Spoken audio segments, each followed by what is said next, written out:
Theresa May, she's effectively ruled out every alternative apart from her own deal. Where are the red lines that she could move on to win over a majority in the House of Commons? Well, she might consider resignation. I think that's a pretty good start. She's not so much in denial as someone accused her of. She's more like she should be in Remain rehab. She seems to have lost completely the plot, what she's supposed to be doing. She doesn't realise that she's destroyed the Conservative Party. It's finished.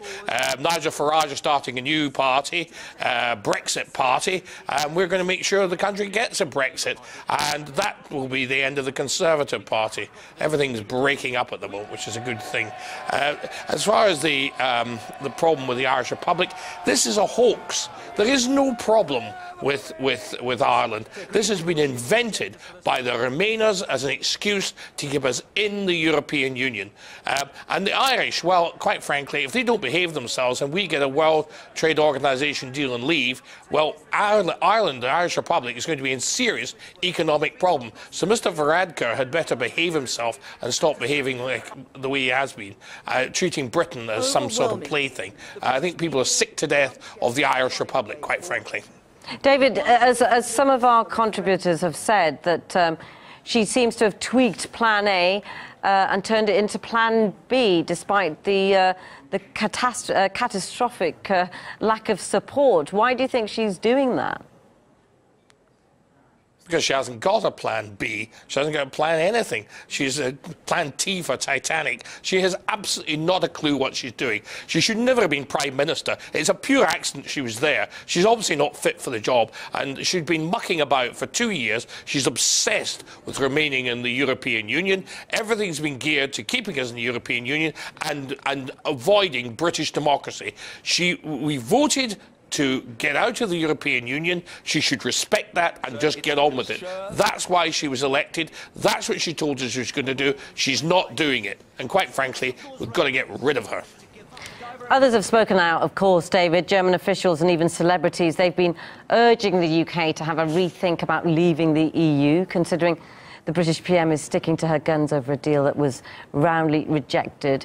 Is revoking Article 50 an actual possibility at this stage? People voted to leave. They didn't vote to have a deal. Nobody's interested in a deal. We want to leave. They should respect that. They should get on with it. We should have worked originally on having a World Trade Organization deal, and if that wasn't possible, tell the European Union, come back with a better one. They did, and that's what should have happened. They didn't do that. They mucked about for 2 years. Who cares what celebrities think? Celebrities would be much better off tending to being on television or being in movies. They should keep their noses out of politics. People shouldn't really listen to what they have to say.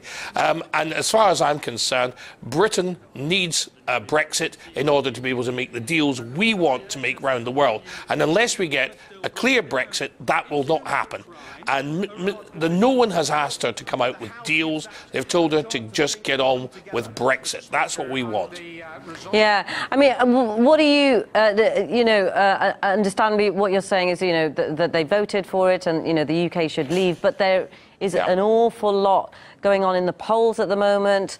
The highest numbers that we've seen, people saying that they would remain if there was a second referendum. What do you expect to actually happen on January the 29th? Oh, goodness knows what's going to happen on the 29th. Anything could happen. She doesn't know what she's doing. As I say, she hasn't got a Plan B.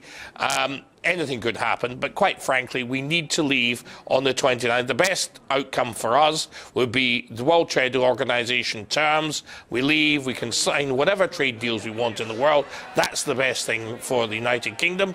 At the moment, they can keep on harping on about this Irish nonsense. Who cares? Who cares about this Irish nonsense? Quite frankly, there's more important things, our freedom, and quite frankly, if the Irish Republic want to build a wall, let the Irish Republic pay for it. At the moment, they don't seem to be able to pay for anything. They already owe Britain a great deal of money. They should be helpful to Britain and not spend our time trying to destroy our freedom and our Brexit. It's what we have democratically decided, and the Irish Republic should just try and fit in with that.